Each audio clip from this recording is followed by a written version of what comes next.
यह सोचिए कि अगर आपका भाग्य आपके जन्म से पहले ही तय कर दिया गया हो तो आप क्या करेंगे। अगर आपके पहले ही सांस से आपके चारों ओर की दुनिया यह कहने लगे कि आपके पास कोई विकल्प नहीं है, कि आपकी जिंदगी आपकी नहीं है। भारत के दिल में बसे एक छोटे से गांव की हजारों लड़कियों के लिए यह कोई कल्पना नहीं बल्कि एक कठोर सच्चाई है। यही आप अब से देखेंगे मुंडो सिन फिल्ट्रो में। क्या आप एक ऐसी यात्रा का हिस्सा बनना चाहते हैं जो खोज, रोमांच और चौंकाने वाले कंटेंट से भरी हो? तो अभी हमारे चैनल को सब्सक्राइब करें और कोई भी वीडियो मिस न करें। अलवर की भव्य पहाड़ियों और वादियों के बीच छुपा एक ऐसा गांव है जहां एक क्रूर भाग्य पीढ़ी दर पीढ़ी दोहराया जाता है। एक ऐसी दुनिया जहां वेश्यावृत्ति कोई विकल्प नहीं बल्कि एक पीढ़ियों से चली आ रही जिम्मेदारी है। वहां उम्मीद एक ऐसी चीज है जिसे छू पाना नामुमकिन लगता है। लेकिन कोई जगह इस हाल तक कैसे पहुंचती है? समाज कैसे एक इतने विनाशकारी चक्र को बिना रोके चलने देता है? आज हम उस गांव की खामोश गलियों में उतरेंगे जहां रहस्य 7 पर्दों में छुपाए जाते हैं और जहां चुप्पी शब्दों से कहीं ज्यादा मायने रखती है। हम उन औरतों की कहानियां जानेंगे जो उपेक्षा की छाया में जीती हैं, लेकिन फिर भी किसी न किसी रूप में प्रतिरोध का रास्ता खोज लेती हैं। क्योंकि सबसे अंधेरी रातों में भी कुछ लोग ऐसे होते हैं जो एक अलग सुबह का सपना देखने की हिम्मत करते हैं। भारत एक ऐसा देश है जहां गहराई से भरे हुए विरोधाभास मौजूद हैं। एक ओर यह देश दुनिया की सबसे तेजी से बढ़ती अर्थव्यवस्थाओं में से एक है और दूसरी ओर यहाँ पर असमानता की सबसे चौंकाने वाली तस्वीरें भी देखने को मिलती हैं। एक तरफ है एक उभरता हुआ भारत। मुंबई, नई दिल्ली और बेंगलुरु जैसी मेगा सिटीज नवाचार और प्रौद्योगिकी के केंद्र बन चुकी हैं, जो कृत्रिम बुद्धिमत्ता और अंतरिक्ष अन्वेषण जैसे क्षेत्रों में वैश्विक प्रगति को गति दे रही है। उभरती हुई मध्यम वर्ग और युवा उद्यमियों की पीढ़ी भारत को भविष्य का एक वैश्विक नेता बनाने का सपना देख रही है। लेकिन दूसरी तरफ भारत का एक ऐसा चेहरा भी है जो प्रगति की इस दौड़ से अब तक अनदेखा रह गया है। देश के अंदरूनी हिस्सों में फैले हजारों गांवों में जीवन कुछ इस तरह चलता है जैसे समय ठहर गया हो। बुनियादी ढांचा बेहद कमजोर है, शिक्षा अब भी एक विशेषाधिकार बनी हुई है और सार्वजनिक सेवाएं दुर्लभ हैं। ग्रामीण आबादी का एक बड़ा हिस्सा आज भी जीविका चलाने के लिए पारंपरिक कृषि पर निर्भर है और आर्थिक अवसर लगभग न के बराबर हैं। अलवर में यह सच्चाई और भी निर्मम रूप में सामने आती है। औपचारिक रोजगार की कमी के कारण कई परिवार जीवित रहने के लिए हताशाजनक रास्ते अपनाते हैं। वेश्यावृत्ति, जो दुनिया के अन्य हिस्सों में अक्सर एक व्यक्तिगत विकल्प हो सकती है, यहाँ एक जबरन थोप दी गई परंपरा बन चुकी है जो पीढ़ियों से चल रही है। यह केवल नैतिकता का मुद्दा नहीं है बल्कि विकल्पों की पूर्ण अनुपस्थिति का एक क्रूर प्रतिबिंब है। शहरी और ग्रामीण भारत के बीच का यह अंतर केवल आर्थिक नहीं है, यह एक सामाजिक और सांस्कृतिक खाई है जो दो लगभग असंगत वास्तविकताओं को अलग करती है। जहां बड़े शहर आधुनिक तकनीक और उच्च शिक्षा में निवेश कर रहे हैं, वहीं अलवर जैसे गांव इस क्रांति से कटे हुए और पूरी तरह उपेक्षित हैं।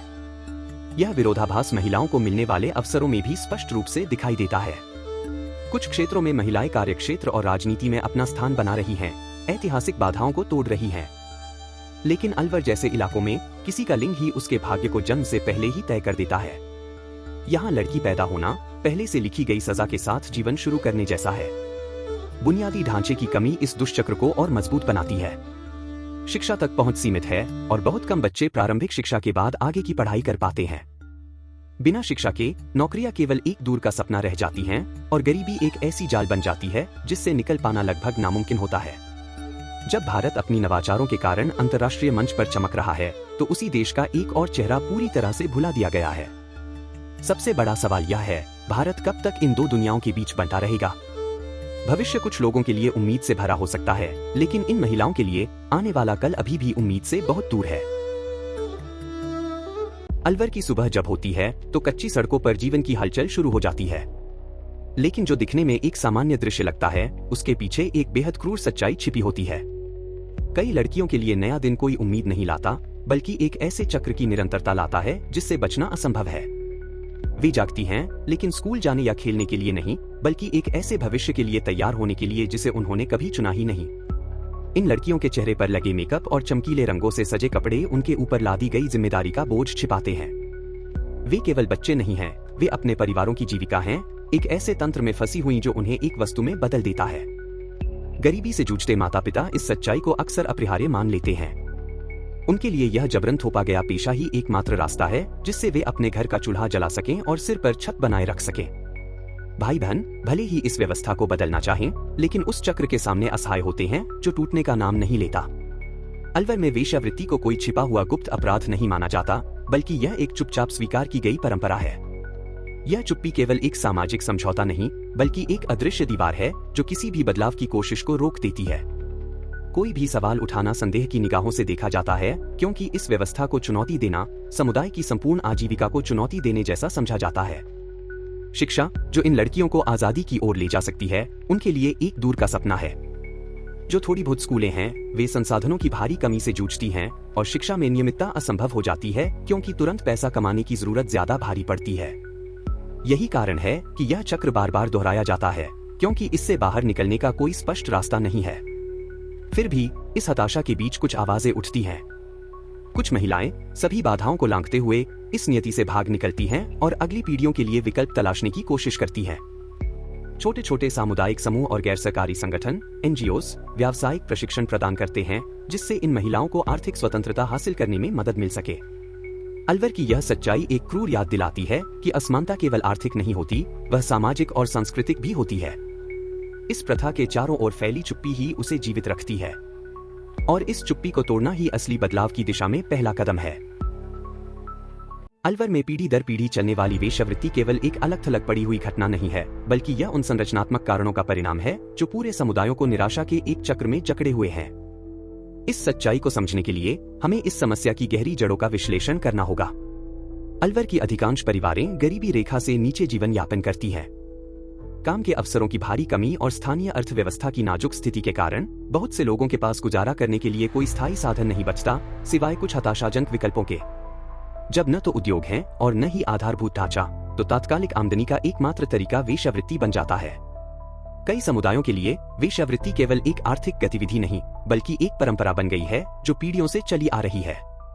सदियों से उपेक्षित और हाशिए पर जीने को मजबूर परिवारों ने इस नियति को एक अपरिहार्य सच मान लिया है। इस प्रथा पर सवाल उठाना एक गहराई से जड़े जमाए सामाजिक ढांचे को चुनौती देने के समान है।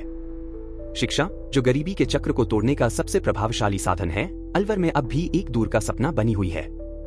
बहुत से बच्चे स्कूल बीच में ही छोड़ देते हैं ताकि परिवार की आय में सहयोग कर सके।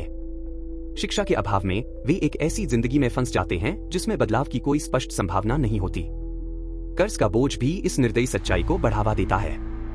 परिवार साहूकारों से ऊंचे ब्याज दरों पर ऋण लेते हैं और जब वे चुकाने में असमर्थ होते हैं तो मजबूरी में अपनी बेटियों को भुगतान के रूप में सौंप देते हैं। इस प्रकार शोषण का यह चक्र लगातार चलता रहता है।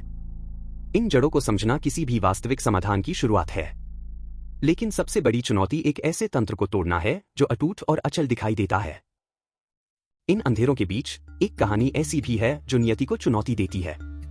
सीता, एक 18 वर्षीय युवती, एक ऐसे वातावरण में बड़ी हुई जहां उसे बचपन से ही यह बता दिया गया था कि एक दिन उसे भी अपनी मां और दादी के नक्शेकदम पर चलना होगा। लेकिन उसने इस बोझ को बिना लड़े स्वीकार करने से इनकार कर दिया। सीता ने जीवन की शुरुआत से ही यह सुना कि उसका भविष्य पहले से तय है। उसकी मां और दादी दोनों ही वेश्यावृत्ति की ओर धकेली गई थीं और सीता को मालूम था कि किशोरावस्था तक पहुंचते ही उसकी जिंदगी भी उसी रास्ते पर चल पड़ेगी। लेकिन उसके भीतर एक मौन विद्रोह जल रहा था, एक अलग जीवन की चाह, भले ही उसे यह न मालूम हो कि वह जीवन कैसा होगा। बचपन से सीता ने अपनी मां और दादी को परिवार के लिए बलिदान देते हुए देखा, लेकिन जैसा कि कई लोग सोच सकते हैं, उनके चेहरे पर हार का भाव नहीं था, केवल एक पीड़ादायक स्वीकार्यता थी। मगर सीता इससे संतुष्ट नहीं थी। वह पढ़ना चाहती थी, वह एक ऐसा भविष्य चाहती थी जहां वह खुद अपने रास्ते का चुनाव कर सके।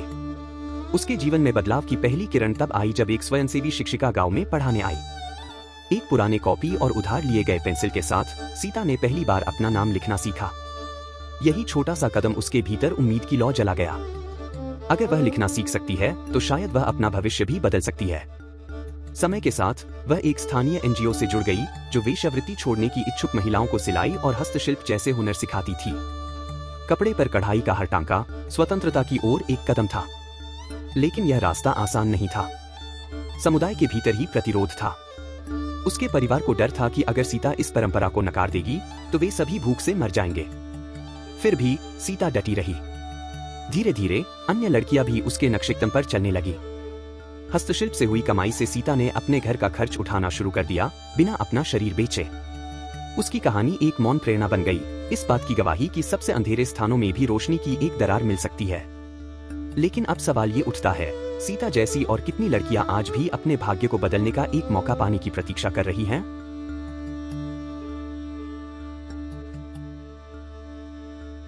अलवर में पीढ़ीगत वेश्यावृत्ति जैसे गहरे जड़े हुए चक्र को तोड़ना केवल सहानुभूति भर से संभव नहीं है। इसके लिए ठोस कदम, स्थायी समाधान और वास्तविक परिवर्तन के अवसरों की जरूरत है। सौभाग्य से कुछ पहलें इस दिशा में फर्क डालने और इन महिलाओं के लिए बेहतर भविष्य के रास्ते खोलने लगी हैं। शिक्षा गरीबी और सामाजिक बहिष्कार के चक्र को तोड़ने की सबसे महत्वपूर्ण कुंजी है। फिर भी अलवर की कई लड़कियों के लिए पढ़ाई अभी भी एक अप्राप्य विशेषाधिकार है। कुछ एनजीओज ने इस चुनौती को समझते हुए विशेष रूप से कमजोर वर्ग की लड़कियों के लिए साक्षरता कार्यक्रम लागू किए हैं। सामुदायिक विद्यालय बनाए गए हैं जो निःशुल्क और सुलभ शिक्षा प्रदान करते हैं। केवल पढ़ना लिखना सिखाने से कहीं बढ़कर इन बच्चों को अपने सपनों को देखने और उस भविष्य को कल्पना करने के लिए प्रोत्साहित किया जाता है जो उन्हें थोपे गए भाग्य से परे हो। हालांकि संसाधनों की कमी और समाज में फैली महिलाओं की शिक्षा के प्रति पूर्वाग्रह के कारण इन पहलों को लगातार बनाए रखना चुनौतीपूर्ण है। आजीविका के विकल्पों के बिना कई महिलाएं विकल्पों के अभाव में वेश्यावृत्ति में फंसी रहती हैं। सिलाई, कढ़ाई, हस्तशिल्प और पाक कला जैसे कौशल सिखाने वाली परियोजनाएं इन महिलाओं को नई शुरुआत का अवसर प्रदान कर रही हैं। व्यावसायिक प्रशिक्षण कार्यक्रमों के माध्यम से कई महिलाएं सम्मानजनक तरीके से अपनी आय जुटा पा रही हैं। सिलाई सहकारी समितियों और हस्तशिल्प उत्पाद बनाने वाले छोटे व्यवसाय महिलाओं के लिए व्यवहार्य विकल्प बन रहे हैं। अपने उत्पादों को मेलों और ऑनलाइन प्लेटफॉर्म पर बेचकर ये महिलाएं पहली बार अपनी जिंदगी का नियंत्रण खुद अपने हाथों में ले रही हैं।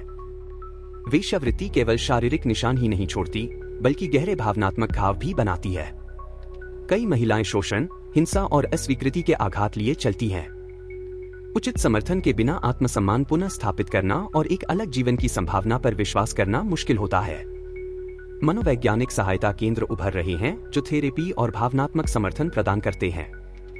इस देखभाल से महिलाएं अपनी मरम्मत कर पाती हैं, अपनी गरिमा को पुनः प्राप्त कर पाती हैं और नया आरंभ कर पाती हैं।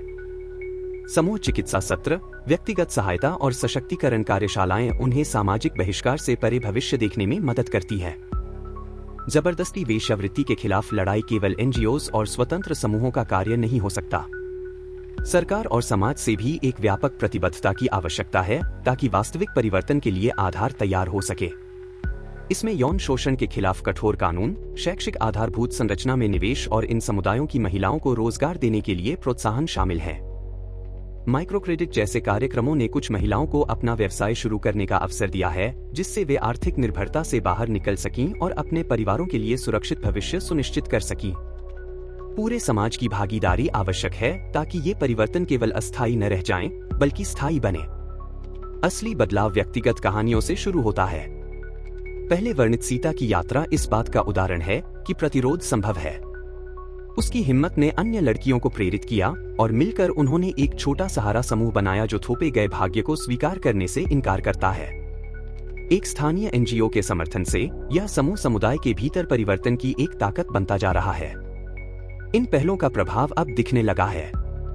चुनौतियां अभी भी बहुत हैं, लेकिन हर वह महिला जो एक विकल्प पाती है, वह उम्मीद की एक लौ जलाती है। रास्ता लंबा है, लेकिन ठोस विकल्प बनाने की प्रक्रिया यह दिखा रही है कि इन महिलाओं का भाग्य वास्तव में बदला जा सकता है। अब सवाल यह है, अगर छोटी छोटी पहलें असर दिखाने लगी हैं, तो हम इस बदलाव को तेज करने के लिए और क्या कर सकते हैं? अलवर की कहानी गरीबी, असमानता और अवसरों की कमी कैसे पूरी पीढ़ियों को निराशा के चक्र में फंसा सकती है, इसका एक कठोर स्मरण है। लेकिन यह कहानी सिर्फ संघर्ष की नहीं, बल्कि उन महिलाओं की भी है जो अपने ऊपर थोपे गए भाग्य को स्वीकार करने से इनकार करती हैं और सभी बाधाओं के बीच एक नई वास्तविकता की तलाश में हैं। इन समुदायों के भीतर और बाहर जो पहले हो रही हैं, वे दिखाती हैं कि बदलाव संभव है। हर सामुदायिक स्कूल, हर व्यावसायिक प्रशिक्षण कार्यक्रम, हर भावनात्मक सहारा देने वाला नेटवर्क सही दिशा में एक कदम है। फिर भी ये समाधान अलवर की पूरी सच्चाई को पूरी तरह बदलने के लिए अभी भी अपर्याप्त है। सच्चा परिवर्तन समाज और सरकार के बड़े संकल्प की मांग करता है। यह जरूरी है कि सार्वजनिक नीतियां ऐसी हों जो इन महिलाओं को शिक्षा और रोजगार तक पहुंच सुनिश्चित करें। आर्थिक प्रोत्साहन, माइक्रो क्रेडिट कार्यक्रम और सामाजिक पुनर्समेकन के प्रयास उनके लिए शोषण के अलावा वास्तविक विकल्प उपलब्ध कराने के लिए महत्वपूर्ण कदम हैं। समाज की भूमिका भी अहम है। जितने अधिक लोग इस सच्चाई को समझेंगे, उतना अधिक दबाव प्रभावी बदलाव के लिए बनेगा। सीता और अलवर की अन्य महिलाओं की कहानियां साझा करना चुप्पी तोड़ने और ठोस कदम उठाने के लिए एक महत्वपूर्ण शुरुआत है। फिर भी हमें यह सवाल करना चाहिए, हम और क्या कर सकते हैं? हम उन संगठनों का समर्थन कर सकते हैं जो सीधे इन समुदायों के साथ काम कर रहे हैं।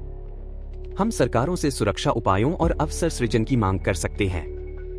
हम उस पूर्वाग्रह को चुनौती दे सकते हैं जो इन महिलाओं के हाशिए पर रहने को बढ़ावा देता है। अलवर निराशा का प्रतीक नहीं होना चाहिए।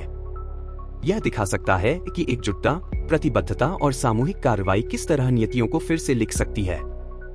हर छोटा बदलाव, हर लड़की जो पढ़ाई कर पाती है, हर महिला जो सम्मानजनक आजीविका पा लेती है, लंबे समय से दर्द और चुप्पी से पोषित एक व्यवस्था के खिलाफ एक जीत है।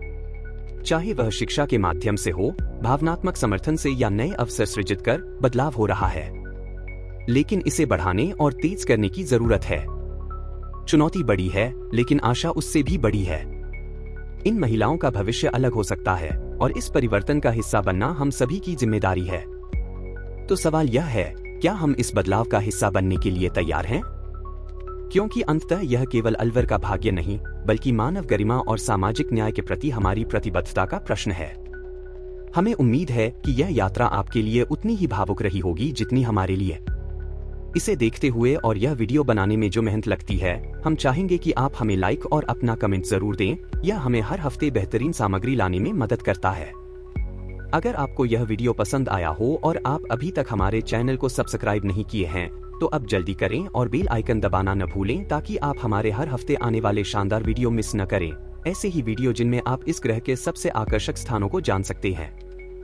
इस अवसर को हाथ से न जाने दें और जानें कि ये और कई जगहें आपके लिए क्या क्या अद्भुत पेश कर सकती हैं।